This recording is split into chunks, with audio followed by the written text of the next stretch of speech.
What is going on, everybody? Hope you're having a great day wherever you're at. Cheers. I got some coffee, and we're here. We are here for the first stream ever for TuxCare. Thank you for joining us wherever you're at. I want to bring on an amazing guest, the first guest to kick off the stream, my buddy, Kevin Black. What's up, Kevin? How are you doing? How's it going, buddy? Doing well, man. It's Doing going. well. What about you? Thank you for having me. I'm pretty excited about this. I know it's your first session, so I don't know. I don't even know what to expect because this is the first time. So I guess we can set the rules, right? That's right. We are setting the rules. Give me 1 second here. Sure.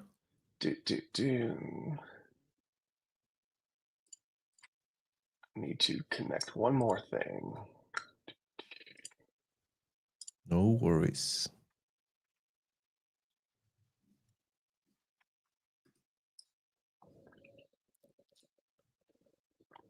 It's a good time. It's a good time when you're getting everything together. Yeah. Well, as usual, there's a lot of things around setting up a stream, working with new platforms. Like, it's always something that you got to do, right? For sure. Yeah, I honestly, there's always things to work out, kinks to work out. So I forgot to connect Twitch. Out of everything that I needed to do, I forgot to connect Twitch to our destination. So here we go. It says we are live, Community and DevRel. Let me refresh Twitch. All right. And we're there. We're on Twitch. Look at that. Always something. Always something. And that, and that's the thing. It's always something. And the age-old saying, it depends, right? So that brings us to this whole entire topic of Community and DevRel. But before we do that, let's get an intro from you. First off, my name is Chris DeMars, Senior Developer Advocate at TuxCare, focusing on front-end ecosystems, doing all the cool stuff. If you're not familiar with TuxCare, we offer solutions for end-of-life support for Linux and languages and frameworks, JavaScript, Angular, AngularJS, Java, Spring Boot, Spring Framework, Springs all over the place. We do a bunch of amazing things. So if you are looking to help out with those security vulnerabilities, help out with patching compliance issues, definitely check out tuxcare.com. We can have the solution for you. All right, Kevin, give us a little intro. I remember when I worked with Spring a long time ago. So yeah, I'm Kevin Blanco. If I put it in simple words, I'm a technologist, a passion technologist who came from a very poor and humble family that needed had access to technology and fall in love with technology once it had it on its hands. When I got to primarily school and it was the first time I touched a computer, it was like, dude, I want to work with this stuff. I don't know how, in what shape or form, but I want to work with this stuff. So yeah, I'm a developer relations advocate right now at AppSmith, which is a platform to help developers ship faster. We used to be a local platform, drag and drop, connect your data sources. Now we're turning more into an AI platform where you can speak, where you can prompt about your application, and we're going to make it for you in the best way possible. And you're going to be capable of get your hands dirty if you need behind the scenes with the code. But if not, we can help you everything prompt based. So yeah, and my journey has been more than 15 years in technology. I started as a developer in a small shop, in a small agency, as a front-end developer and some back-end. At that time, it was Drupal that I was working on, which is a content management system that's still alive. Great Drupal community. And I was doing front-end with HTML, JavaScript, jQuery. That was the fun stuff at that moment, spaghetti code with jQuery. A lot of them ready all over the place. And then I continued to work in different agencies, front-end developer, back-end developer, and then full-stack developer. And then I started to do more like infrastructure, more back-end ecosystem, running Kubernetes cluster, running cloud ecosystems in AWS, in Google Cloud Platform. So I moved more to that type of ecosystem and community when I started to work on that. And then I moved to IBM Watson when I was doing as well infrastructure, but focus on machine learning algorithms. So I was doing more cloud native and more Kubernetes as well, working with the IBM Watson team. And then I moved to a technical director position in a large digital agency in New York City, where I was managing a huge team of developers and large projects for Google and for huge Fortune 500 companies. And although that sounds fun, it is a lot of documentation, a lot of a scope of work and contract and pricing is specking out. So I was thinking that I was doing like a lot of heavy technology stuff, but I was actually just doing a lot of documentation. But that's what happens when you become more of a manager, I guess. But I wanted to go back to this, to be part of the community, to work with developers. So that's why I decided to focus on what I loved, which was working with communities. So I had the chance to work with AppSmith about 3 years ago as a senior developer advocate, and I've been doing a lot of stuff. I started talking to enterprise customers because I have that enterprise background to propose value about our enterprise capabilities. But then I shift more to things that I enjoy, which is building amazing videos. And I combine my expertise with the technical stuff and the knowledge that I have in computer science and with my background in film production, because I'm actually a former film student. I have my film school degree. So I combine those two things in building amazing storytelling and being able to talk to developers and just own the entire funnel, I guess, from awareness to adoption to growth and to get people to be the advocates themselves about our product. So long story short, that's who I am, but there's a lot of things that happen in between those 15 years that we can talk about. But yeah, that's the overall picture, I guess. Looks like Eric is really digging your background. I also love your background. I thought my background was cool, but I can never get the lighting right because I have natural light here and there's nothing I can do about it. But then I have a little key light here, and then I have like another lamp over here that's trying to like shine, and it's the middle of the day, and I can never figure out the lighting. So my skin doesn't always look this horrible, but I also haven't shaved in a few days. So sorry. That makes sense. It happens. It happens. Yeah, it's Oh, go ahead. sorry. Keep going. No, I was just going to say that I'm also a pilot. I didn't talk about that. I think that's why I have some airplanes in the back. I can see it. When the pandemic happened, we couldn't get out of our house, stuff like that. I was like, I want to do something. And I did two things that went well, which was I started to do my own personal channel and YouTube, just streaming about technology, teaching people, started to invite people, this kind of stuff. And the second thing is I started to study for being a pilot. I was flying a lot for work, and I never enjoyed that. I was very scared about the turbulence, and the flying experience was not great for me, to be honest. And I said, if you have some sort of fear, the way you conquered it is understanding it. Like if you're afraid of dark, for example, it's just understanding that it's the absence of light, and it's just understanding that there is just a science stuff over there. And it's the same thing with becoming a pilot. So I said, I'm going to continue fly because I need to do this for work, and I had to conquer this fear. So I started to understand how airplanes fly, and I just fall in love with the type of engineering behind flying a freaking airplane. Like that's huge. And so that's why I started to study. I became a pilot. It's pretty quick. Like if you have the time, it only takes like maybe 1 year from taking the test and all the learning the technical stuff, and then actually flying is probably the biggest portion, which is actually going and fly the airplane with your instructor. But it's only around 60 hours that you need to fly in order to get your private pilot license. So I did that. And it's great. Like it also helped me a lot with my life. And, we can talk a little bit about that. Like the way pilots are being trained about procedures and about doing the things in the correct way. Everything has their own step, the checklist before starting the engine, after you start the engine, then going to taxi, then before taking off, the communication with Central Tower has to be extremely clear. Both ends have to understand exactly the same thing. So there's a procedure for all of that. So I think that also helped me in my day-to-day life because I try to bring that into my day-to-day communications with my boss and with the community. Like it has to be clear and it has to be the right way for both sides to understand the same thing, which sometimes doesn't happen the same way. So I think either way, long story short, it helped me a lot with my day-to-day life, and now I do it just for fun. I'm not looking for being an actual commercial pilot, but sometimes it's just for doing it for fun, flying with friends around here in Costa Rica, get to see volcanoes and the beaches from the top. Yeah. It's really nice. That's awesome.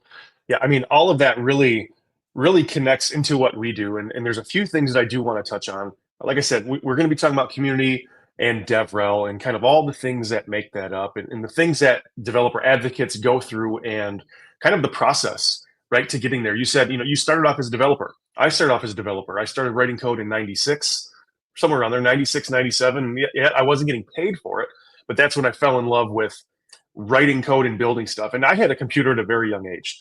If you're an old school head like myself, and probably you as well, I had my first computer came from Radio Shack. Like if you remember Radio Shack, raise your hand. Yes. It was a Tandy T1000 series that ran DOS. And yeah, you did have like a DOS UI. Yeah. But I mean, I played Hangman. I could use word processing.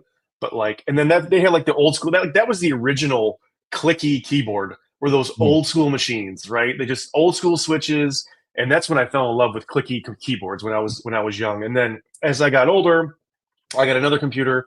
I started off with QBasic in school through a buddy of mine, and then we had HTML classes when I was in grade school. So yeah, right around 96, 97 was QBasic, and then kind of fell into the HTML space at that point. And then that's when I started learning how to write web code, and I got better at typing and not having to touch type and look down. And that's where my love started. So I've been doing this for 30 some odd years and have been getting paid professionally since 2008 to write code and ship products. But Nice. that all evolved into developer relations and becoming a developer advocate. I'm a huge extrovert. And like you said, with the fear of flying, we fly. You and I fly, DAs fly. But flying a solo plane, I can see where the fear would come into that, right? Just like you and I having to go up on stage for the first time, right? If we don't have a background in public speaking, or we had to take classes in college or whatever to get a degree, and we had to do public speaking, I think right then and there is where you kind of, for sure for me, do you develop that brand, and you develop the way that you speak, and how you speak, and how to enunciate, and how to not use words. And I did that on purpose, because instead of the ums and the uhs, you programmatically learn when that filler word is going to happen, and you stop yourself from saying it. You pause, and you carry on with your thought. But that's a huge fear for developer advocates. And I'm a huge proponent that you have to be a developer before you can be a developer advocate. And some people might not like that, and that's fine. But there's plenty of roles in the DevRel space where you really don't have to be a developer. Community management, knowing technology is great, but if you're not focusing on it, you don't really need to know it. Yeah, that's true. But I'm a big proponent of being a developer first before you're a developer advocate, because you have to have been in that position before. You have to have been on the front lines and have been up at 3 a.m. on a call because something is broken 3 layers up that isn't even touching the front end. And then you got to wake up in a few hours and go to work. You know what I mean? Those days, yeah. That's crazy. When you were debugging the freaking bug that didn't work for 3 days, and you were just knocking your head against the desk, and then you suddenly realize at 3 a.m. after a couple of Red Bulls and you're falling asleep that it was just this minor little thing. And it's so frustrating, but at the other hand, it's so beautiful when you get to do those type of things.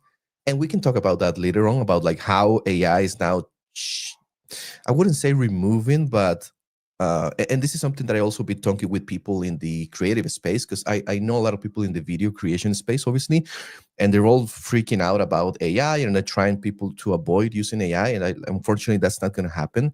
But the problem is that when you think about writing code or building software, and also like creating some sort of video, some sort of piece of art, you have to understand that the beauty of it happens in the process of doing it. It's not the outcome. It's actually the process of doing that stuff. And it's also in the same way, for example, for me, I've been losing weight for about 2 years now.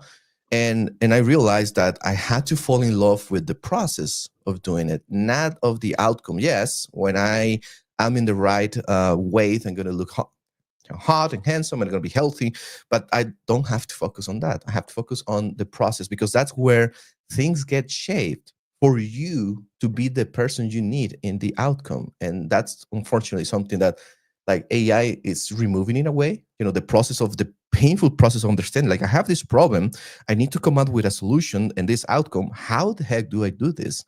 And that's the beauty of writing code and working with technology, and that I fell in love with computers, which is, oh my God, if I write certain piece of code, I'm going to have this outcome.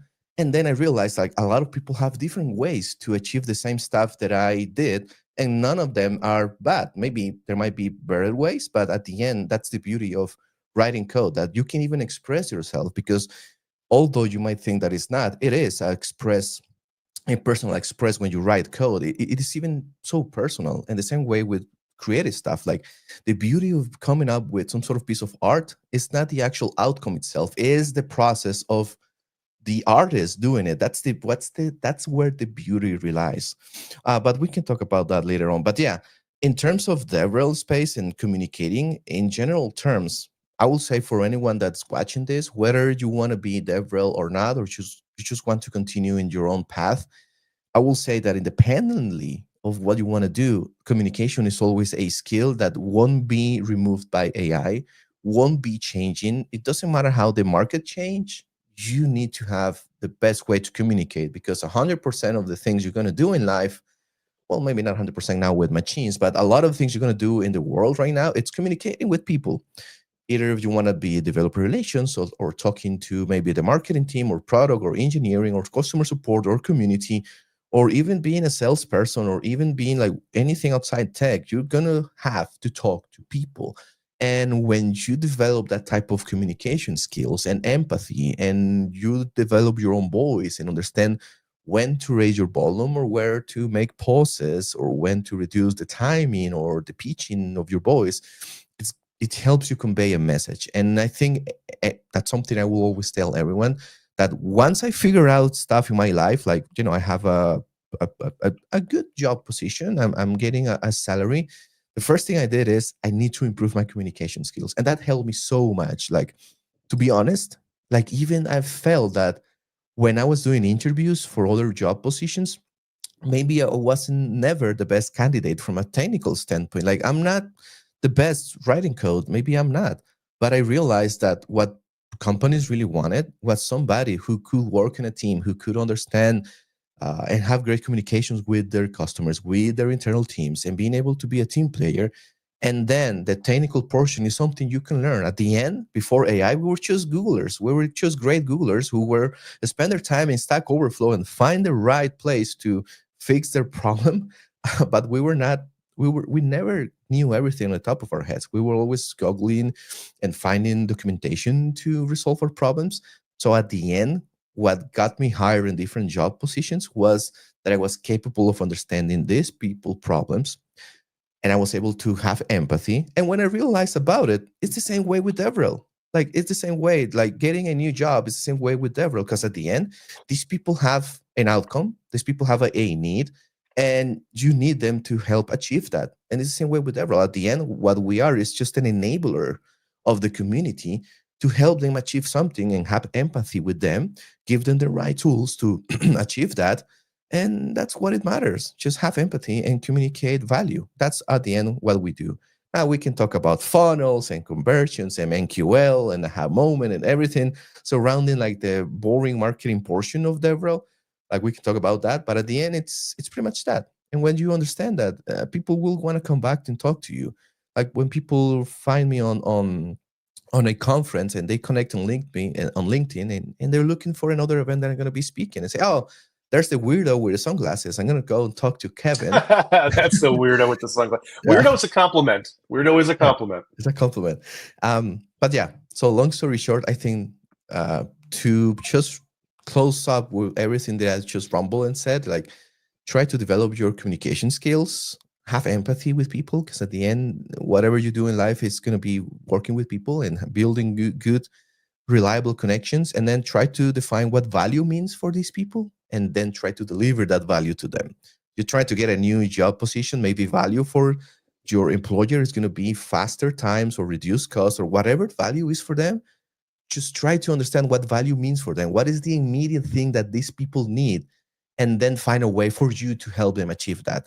And when you find that, and that happens in life, like not even in your personal life, even with your family and your wife, like when you find that out, at the end, every relationship is kind of the same way. Like these people need to find some sort of value proposition, and if they can get it from you in an empathy way, I think things are going to work out. So at the end, I will say that's what community means.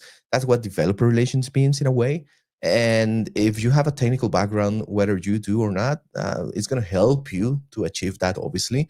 But it's not the most important thing, because I've seen amazing technical people who are way better than me in writing code and understanding technology, but they're not capable of delivering the message, again, because they didn't deliver, they didn't explore this other portion of just communicating and have empathy. You touched on so many amazing points, and I want to discuss all of them. I do want to say, though, if anybody hears construction, they decided to like fix the street this morning, so I do apologize if you hear anybody banging on the street. But you know, the AI thing, it's funny because and I do want to just cover this a little bit. AI will never replace a human, especially when it comes to the empathy and the communication, right? And that is what we do. We communicate, we empathize. I'll quote my buddy Shar every single time, and I do it across the board, whether I'm interviewing for a role or I'm talking to people at a conference or even talking to people online, doing streams, doing podcasts. He always said, and I'm paraphrasing this, that DevRel, right? It's in the name, right? Relationships, relations, it's in the name. We are in the business of building relationships and creating those connections. And that is our focus. We are not in the business of dev tech, because once you move into the business of dev tech, now you have taken away the fundamental principle of what we do as community members. And that sticks with me all the time. And Shar is a huge proponent of all of this, amazing person in the Java space, good buddy of mine. And I always say that, you know, we are in the business of building relationships. And I was going to ask you what community means to you. We were just at DevRelCon a few weeks back, and I did a little interview series with some people at DevRelCon, community members, asking them what community means to them. And you answered it right off the bat. And that's pretty much what it means to me as well. I am here, and there could be a difference between developer advocacy and what a DA is, and then what community is. Community is just the holistic community of people that share that common passion, that common goal, that common love, that want to teach and learn. And pull some of that from Jim Bennett, a good buddy of mine. Shout out to Jim. I did an interview with him. Yeah, Jim's great. Yeah, that's really what it is. And then when people ask me to define developer advocacy, I've taken pieces from other people as well, because I used to have a specific definition of what developer advocacy is, and I've taken pieces from Guy Royce. I've taken who's a good buddy of mine. I've taken pieces from Heather Downing, who's a great friend of mine as well, and Alyssa Nicol. I am the bridge between the community and the product or the organization, and then I add to that to help teach, mentor, as well as learn to make connections and build those relationships so everybody is thriving. Right. That is what developer advocacy means to me. And community and DevRel, and because I like to separate DevRel and dev advocacy, because DevRel to me it's not a team, it's a mission. And it's about the process. You talked about process. It's a process, right? Yeah. Rome wasn't built in a day. DevRel was not built in a day. We're thinking way ahead of, 6 months, a year from now. We are thinking about how we can craft and build this process, whether that's through writing, speaking, streaming, podcasting. Internal DevRel is huge, right? You have to be able to be there for your teams and cross-collaborate and work with the people in your organization to get feedback from the community and bring that back and create that content feedback loop. Yeah. So I mean that's really what it boils down to. And I wanted to talk about the AI thing too, and like vibe coding, because I always say this too. I feel like sometimes maybe we forget, I know I don't forget, that we used to be vibe coders, right? I mean, I'm going to shout out my buddy David Pine. He wrote this book a couple years ago, Learning Blazor. Like, we used to read books. You know what I mean? We used to open these books up and put them in front of us and copy and paste, not copy and paste because you can't copy and paste it, but we would look at the book and write the piece of code, right? We used to go to Stack Overflow. We used to do things from tutorials and blog posts. That is no different than what the AI is pulling. It's pulling all of these resources we grew up with, and it's just putting them in a more concise thing. So is it really vibe coding? I don't know. I could read this book all day long and vibe code out of it too. Is that vibe coding? I don't know. But anyways, that's all I wanted to talk about with the vibe coding thing. No, it's like, true. It's a spectrum. It is a spectrum, and maybe the name is not right. But I think that the process is different, and we have to accommodate that. Like, it's really hard to be that kind of person who I hated when I was a kid, who were just saying, "Oh, my good old days were better than these days when we did everything by hand." You know, I don't want to be that grumpy guy right now. I want to adopt how technology is evolving, because it's naturally evolving and it's great. Like, if you see, like, there's this thing called the law of diffusion of innovation, which is great, and it's the speed of innovation is every time is faster. The curve is more steady and steady and steady, and that's why we see the increase on memories and the increase on size of storage in terabytes. Like, when you think about 10 years ago or maybe 15 years ago, when I had like this USB stick that had maybe 256 megabytes, and that was huge. That was freaking huge. Like, I could store so many stuff, and my friends were like, "Dude, man, you have the biggest stick, man. I just have 64 megabytes." And now we're just talking about teras and even higher numbers. So the way that the law of diffusion of innovation and how technology is growing is huge. So we have to adopt it, and that's great. And it's the same way with art. Like, at the end, an artist, like, the way I create videos is just I get inspired about other people. Like, inspiration doesn't only come from my own head. Sometimes I do rely a lot on my dreams, but at the end, when I come to put into like, I want to do this video, I inspire with other people, and I take things from other directors and other movie creators. And if I show you a couple of videos of myself and I show you a couple of movies, you will see there's a lot of inspiration from there. So yeah, nothing happens out of nothing. There's always some sort of inspiration where you get things to build stuff. So maybe vibe coding is not the right name. I will say that maybe that's not the right name. But I guess that my problem with vibe coding is not vibe coding itself, is the way that executives are seeing vibe coding as a way to reduce human force, instead of seeing it as an enhancement of how much we can do. Instead of saying, "Oh, this tool can deliver maybe a website to 90%, I'm going to replace the humans that did websites with this tool," instead of saying, as an executive, I can achieve more with this human who have more capabilities with AI.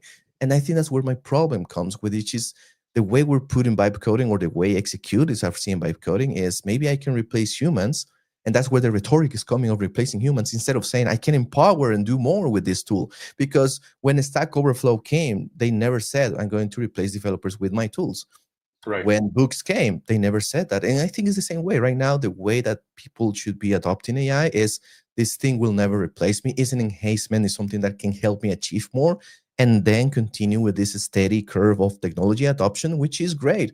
But never should have never been a conversation of let's try to replace humans. It's always is try to embrace them. Yeah, I fully agree. And that's what we do. And I have to comment about your videos. I just started using DaVinci Resolve, and you and I talked about it in Slack, and the video work that you do is amazing. I don't think I'd ever get to that level. Like, I do videos. I have a personal fishing YouTube channel because I'm a competitive angler. So I do all my own editing and stuff like that too. And I'm probably going to start switching over to DaVinci Resolve. So I'll probably watch more of your videos, but I have to say your video work is great. The content creation that you create is extremely engaging. And that is one thing that we need is extremely engaging videos. And let's see, what did Jason say? Yes, that's true. Kevin's videos are top tier. If you're not subscribed to Kevin's YouTube channel, definitely do it. what I think it's, what is it? YouTube. Yeah, Let me Kevin Blanco Z. You can put it on the chat. YouTube.com. And my friend Jason, man, I fucking love you, Jason. But Jason's right, and I love Jason's videos as well because I think Jason understands it. It's like the editing portion is probably the lightest thing. It's more of the conception and the composition, um, and it's so great. When I was studying in computer science in film school, there's this famous process that happens very early in the film school teaching, which is understanding one of the biggest concepts, and that literally broke my head, which is like you have this shot. It's just a shot, an overhead shot of somebody who is laying down on a bed or laying down in somewhere. You don't get to see where it's laid down because it's a close shot. It's an overhead shot. Um, and so there is this famous thing where depending on what shot you put before that shot, it's going to give you some sort of influence of what you think it happened in that shot. So if previously before that shot you see a coffin, you will be then be influenced to understand that maybe this person is dead because you're seeing an overhead shot of somebody just laying down, and oh yeah, I saw a coffin. This person is dead. Right. And then you just see a bed as the before shot. And you realize, oh, this person is sleeping. So every shot, and we don't understand it because we're just looking at a movie or we're just looking at our phones, but everything is cumulative. Like every piece of information that our brain is capable of processing. And that's why I advocate a lot for videos, is because we have two eyes. Each eye can process a lot of 32 million nerves per it has 32 Mhm. I don't remember the name. I'm going to Google it because I freaking forgot everything. But the amount of data that each nerve eye is capable of processing and sending to the human brain is huge. So when you're looking at a video or even your own life experience, like when you are just let's say at the mall buying something, your brain is literally watching everything happening around you. And although you don't remember, it's being processed by the brain. And your brain is always looking around like, is somebody shouting out? Maybe there's something happening over there. There's a car coming up. I can hear the sounds. I can watch everything. So your brain is literally processing everything in real time. And it happens the same stuff with video. Like when you're watching somebody doing a tutorial, you're not just looking at the thing that's happening in the tutorial. You're watching the entire ecosystem. Even though you don't process it at that moment, you see the file structure of the person who is sharing their IDE. You see the way they're typing, the way they're explaining stuff. So for me, video is a powerful mechanism because it has all of this huge context that even though you don't explicitly say, it's there. And the brain of the people who's watching is processing that stuff. So that's why I freaking love video. But yeah, it's a visceral experience, like Jason said, living in 24 frames. Yeah. Well, now people enjoy 60 frames. But anyway, There you go. that's the way it is. And yeah, when it comes to developer advocacy and connect with people, everything is changing, and that's also something that we have to try to adopt. The way that we engage with developers 10 years ago is very different today. It's probably going to be very different in a few years. So I guess that we have to adopt. But again, coming back to the thing that I said at the beginning, communication will be there. Like if you can develop empathy with people, that probably is going to remain a lot throughout the history, and it influences decisions. Like at the end, I'm not lying to people. I'm not selling marketing-ish bullshit to people about AppSmith. That's not what I want to do. But I do want to influence them to the decision of, I'm going to try this product because it seems that it solves my problem. And once you try it, I'm going to influence them to, hey, you might need this type of license because it has single sign-on and it has audit logs, which is the things that you're looking for. So I'm going to influence them to try to take that decision. So at the end, again, the word influencer for me, it's the same as vibe coder. It's completely destroyed by technology or by, I don't know, whomever said that influencers is what influencers are right now. Like, but we are influencers. We are the true influencers, which is trying to influence people who need a better outcome. And we have the tool that does that thing for them. So I'm going to influence them to try it out and influence them to get to the aha moment and influence them to try it even more, to have growth in the platform and have more usage and maybe pay for a higher price. And again, I'm not lying to people to get them to pay for AppSmith. I'm just trying to influence their decision to have a better outcome and have more features that will help them to do things either faster, with less money spent, or with less errors, which is at the end the three type of things that a lot of people are just looking at technology space. How can I do shit faster with less cost and with less errors? It all comes down to that. Yeah. We're gonna take a quick break. I'm gonna pull Kevin and myself off the screen. I'll let everybody know we will be back very, very shortly. See you guys in less than 5.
And we are back.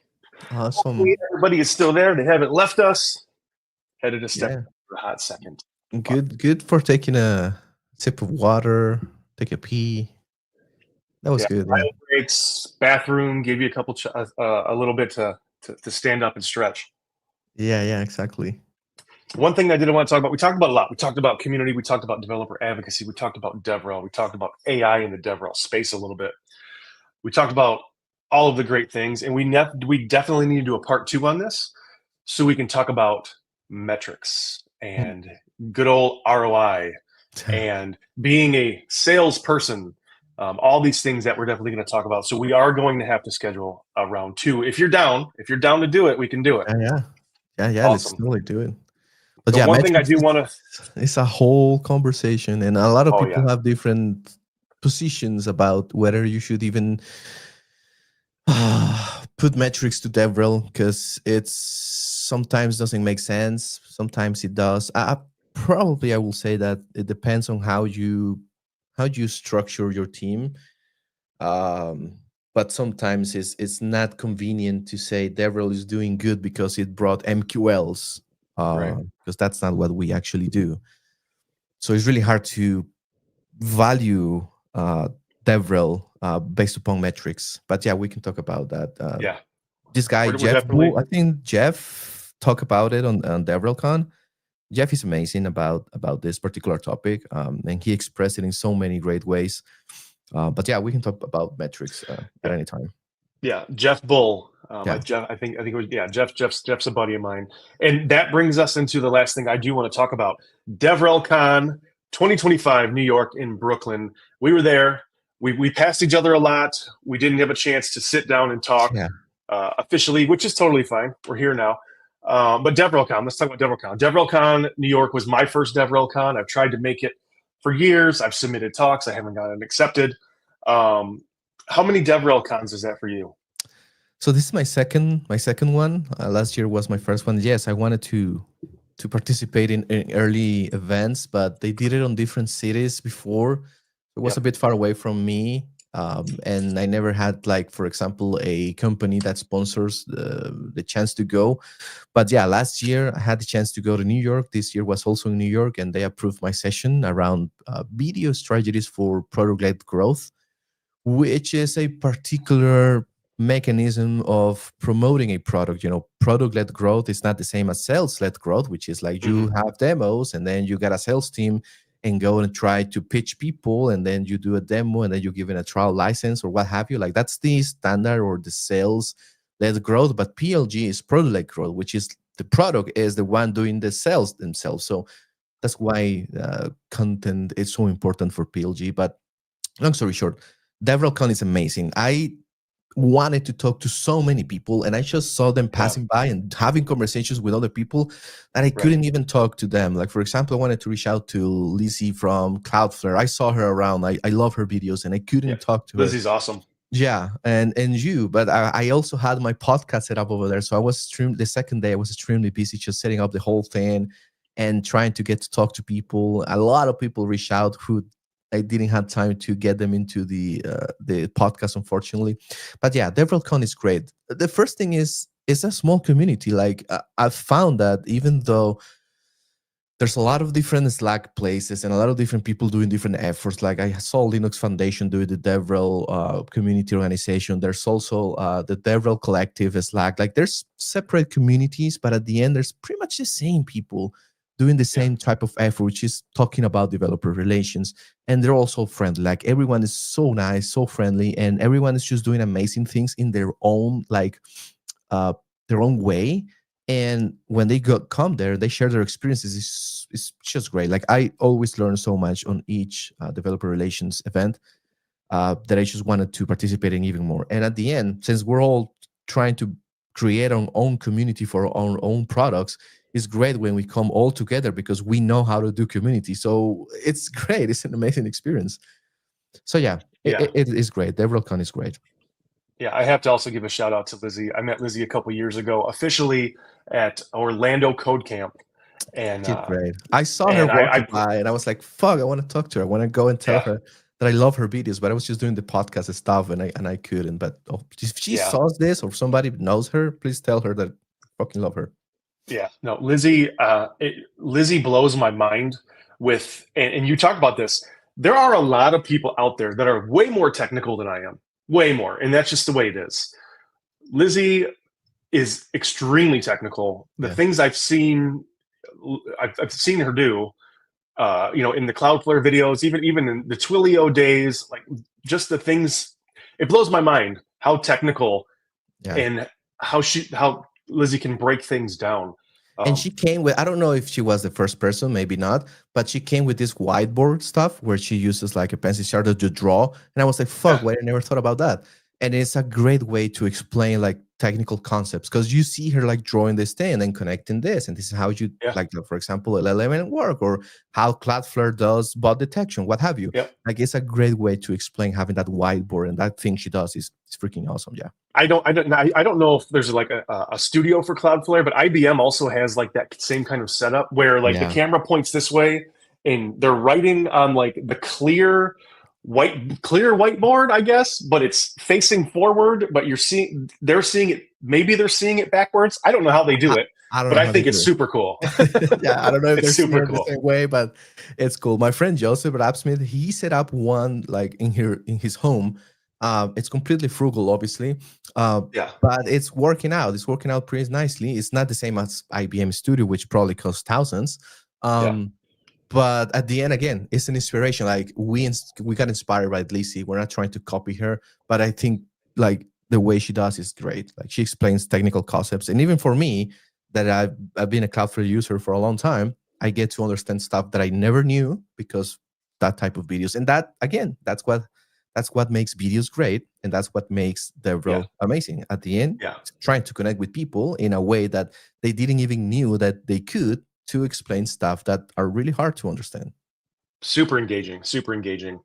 That was my first DevRelCon. I think I might have mentioned that, my first DevRelCon, and I did interviews with some community people as well as some developer advocates.